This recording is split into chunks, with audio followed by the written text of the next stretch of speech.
before we begin, guys, you got something to say? We're gonna, well, first off, okay, we're gonna pass you a scrapbook that the creative, artsy people made of the stuff we're doing. So while we're presenting, just do it, look at the photos, and pass it around. Yeah, it's just something we could have, so we can start off. Well, enjoy our presentation. Okay, so our team is called Revolution Against Pollution. My name is Andrea. I'm Sebastian. I'm Diego. My name is Gigi. I'm Tito. I'm Milan. And I'm Moran. And I'm Nicole. Okay, so here, who are we? We are basically 8 students from the International School of Panama.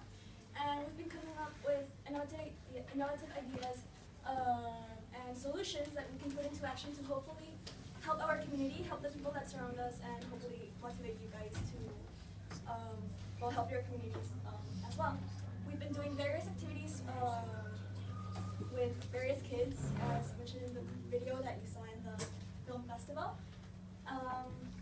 so that we can make sure that we're leaving good kids to our world, and so we know that kids know what to do with environmental issues, etc. Okay, so. Alright. So we got a game for you guys. It's an activity, so you guys don't have to stay sitting here and listen to us all along. You guys can put that down in front of you. So our activity was designed mainly for second graders, and we're going to do it on you guys. So we're going to revive your inner child. So if you could all just please stand up. We're going to go in order, so each of you has to say your name and your favorite animal. Like we said, it's for second graders. So we got to do this quick, so I want like super mega combo from you guys. Name and favorite animal. My name is Yun, and my favorite animal is Tigre. Sweet, yeah. My name is Vincent, and my favorite animal is Pedro. My name is Joaquin, my favorite animal is a sloth. Fantastic. My name is Kaya, my favorite animal is a rhino. Miss back there. My name is Maridon, my favorite animal is a dog. Pedro, what's your name and favorite animal? Tiger. Nice. My name is Nicholas, my favorite animal is a cat. My name is Rafa, my favorite animal is a sloth. My name is Sean, and my favorite animal is a wolf. My name is Sebastian, my favorite animal is electric eel. You want to play? My name is Dory. My favorite animal is a dog, I guess. You're a teacher, no fine.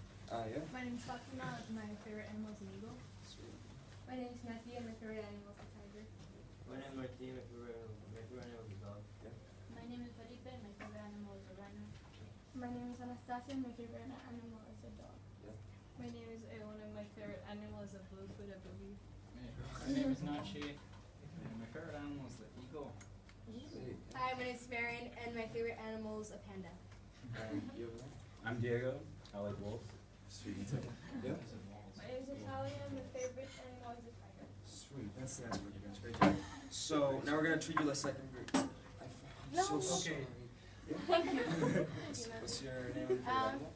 My name is Regina, and my favorite animal is a jaguar. Okay, got everyone, right? No exclusion.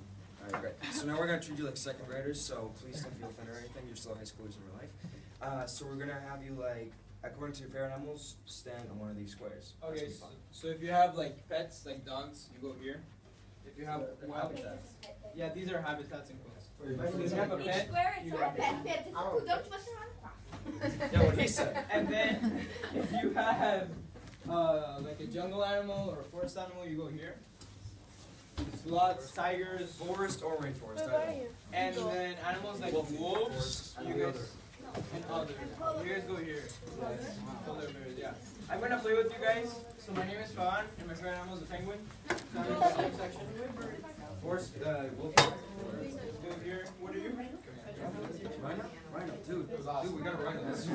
A rhino, you're here. Okay, great guys. So now, Guys, the second graders were more quiet than you guys. Alright, so now what we're gonna do is we're gonna present in a way like what happens to environments through global warming, right? So we're gonna make the little squares even smaller. does You guys- everyone here know what global warming is? Yes. Does someone want to say what it is? Raise your hand if you want. The second graders gave answers. I expect Yeah, amazing we from expect you a lot guys. more from you guys. No? So no one's gonna raise their hands?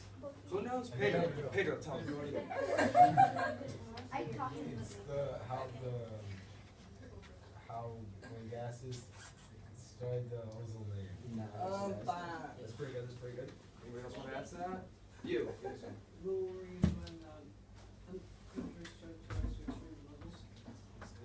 Well, yes, that's global warming. Now, we did that. This is kind of a trick question because it's not actual global warming; it's global climate change. Okay. So now, let's say we're 50 years in the past. We're gonna go to 30 years in the past. So we're gonna move the meter stick. If the meter stick hits one of your feet, you have to step up. Yeah. If you don't fit, you have to get out. You have to step 1 foot out. Yeah, you guys can totally do tiptoes and push people you don't like out. That's totally cool. Guys,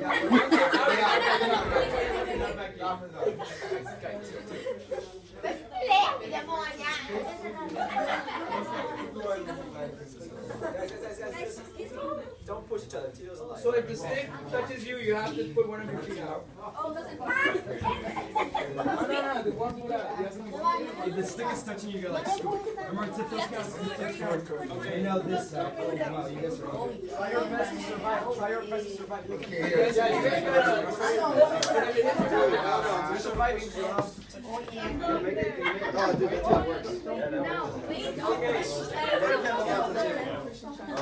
I really like fire. Okay, no, you both died. You both died. Yeah. As soon as you step out, guys. I told you. Now, if you step out like me, you have to go to that side of the room. No, just sit down.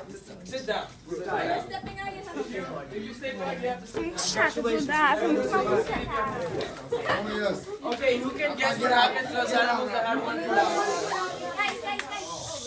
Guys. Who can guess what happened to those animals that have 1 foot out?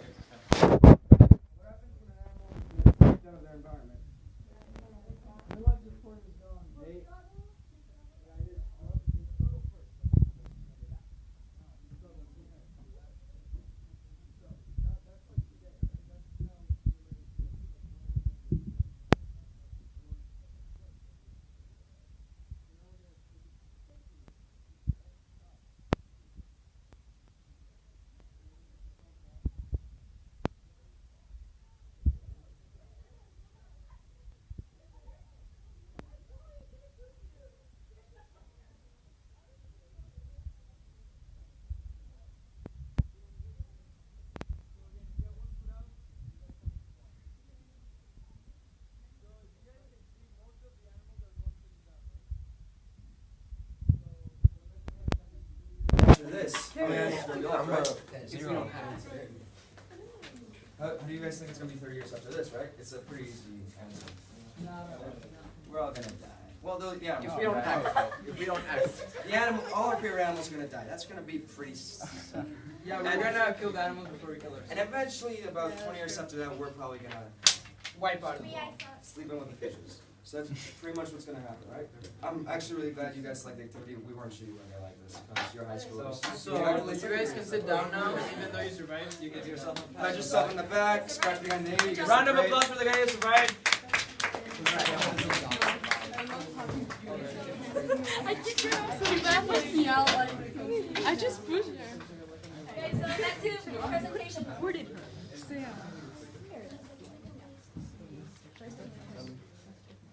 Okay, so our main focus is to teach young kids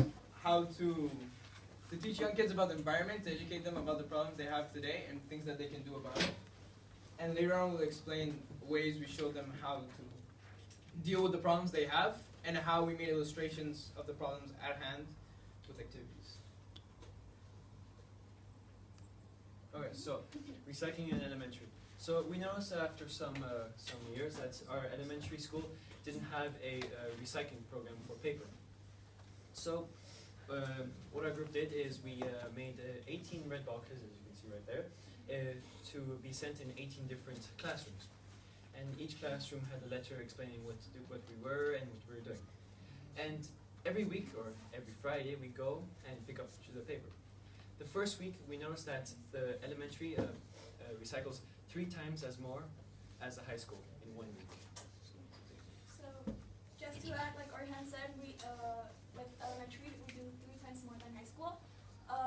Well, I'm in the recycling team, so in high school we would get half a tray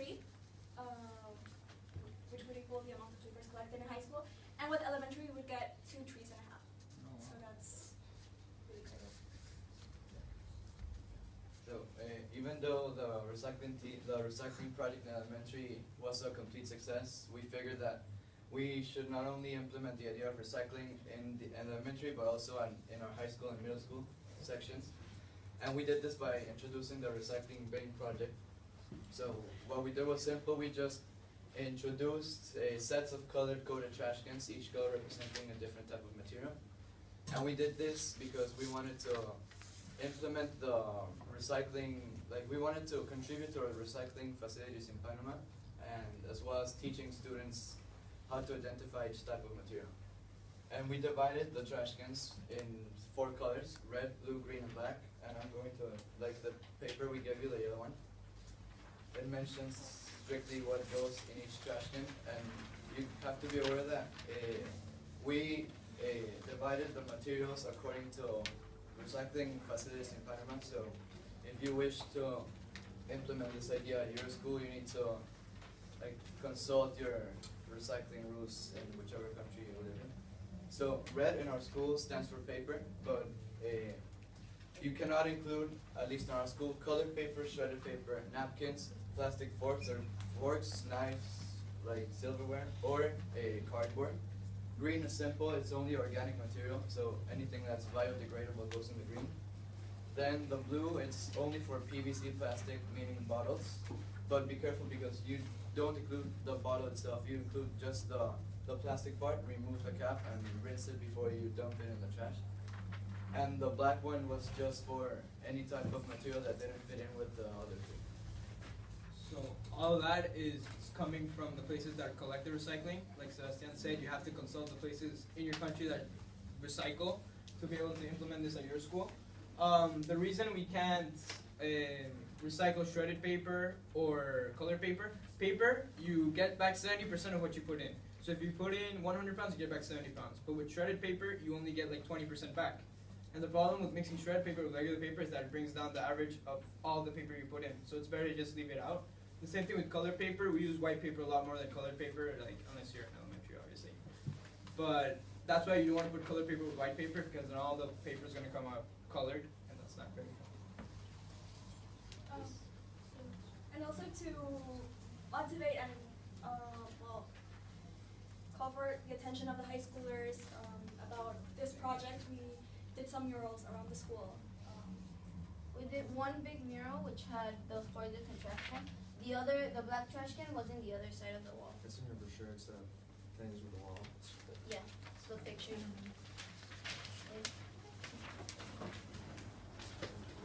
Okay, so elementary picnic. We on October 3rd we went to the ISP, so our school is 2nd grade elementary kids, in which we taught them about climate change, sorting trash, pollution, and the ozone layers, and also the factors that affect the organisms and the environment that surround us. So what we did, a little bit of what we did was like sorting trash. We had 4 boxes, and we colored them with the 4 colors. So like Sarah said, red, blue, green, and black. And then we had this big trash, a lot of different trash. And then so the kids would try to figure out which one would go in which. And we also did the ozone layer, and what we included in that section is the materials that deteriorate the ozone layer. We included the greenhouse effect, and for the activity to reinforce the information, we did a bingo, which, well, instead of letters and colors, we included the materials that affect negatively the ozone layer. okay, and so pollution, we taught them what pollution was, but since they're the little kids, it's a little harder. And we did an activity, which was this one, which was the one that you just tried, in which we taught them about how it's very hard for the animals to survive. And finally, we did another section of how these factors will affect the animals, us, and the habitats that surround us. We also included the greenhouse effect since it's really important. And the activity that we did, and we also talked about solar energy. And the activity that we did is a tag-based game, so the kids could run around and have fun. So what is Green Day? Not to be confused with the band. It's basically, we implemented this in both our school, elementary, and a sister school, which will be shown in another slide. But it's basically us in a class that we spoke with the director of elementary and with the sister school, and it's basically just a block of the class where we get to skip class and come with them, with the students, the little kids, and teach them about topics related to global climate change. And it's basically just an introduction to teach them how to handle and how to act against this this topic. And you can find more information about that in the brochure. The one that's not colored? The one Which that's still mostly implements- black and white? Okay, just some tips and photos, some ideas for the activities we made, and just some general information on how it worked and why we did it. Alright, so you guys heard him. Earlier he mentioned something about a sister school. Now, don't be confused, this is not a school filled with sisters, no. This is a school that is sponsored and helped out by our school because the sister school is not as financially backed up as we are. So every once in a while we go for visits, we'll give donations, we'll give any help we can. We gave them a smart board, which is pretty good, which is like a touch board for the board. Yeah, it's really fancy. And what we did there was pretty much we did the same type of Green Day we did for the second graders. And the first day was pretty fun, right? Because we did an icebreaker, we did this, which you guys love, so they love too. And then we went a second day, because once is not good enough. And with separate activities, we kind of emphasized a bit more. And we emphasized water pollution as well as deforestation. That's really great because they didn't really know a lot about that. And when we told them that, their reactions were pretty positive. So. Most of the kids want us to come back many times. And we definitely will. Yeah. Definitely. Okay, so results for both Green Days. We have made, Tito said, we've also gone to the sister school and we've gone to the second graders, and we have made great progress of our goal of making better children for a world, so they would understand what is happening to the world right now. And so we did this by spending quality time with them and also doing kid-friendly activities. So on the first day, like we said, we did what we did with the second graders, so the boxes and all that stuff. But on the second day, as you can see, here's a picture of them with this poster.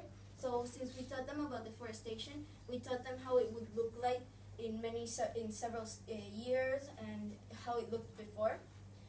Also, they learned more about the environmental issues happening today, and not only that, but they also learned how to act upon these problems and how they could help a little. So interviews with the high schoolers. So in our high school, we all have, in our school in general, we have this really strong recycling program.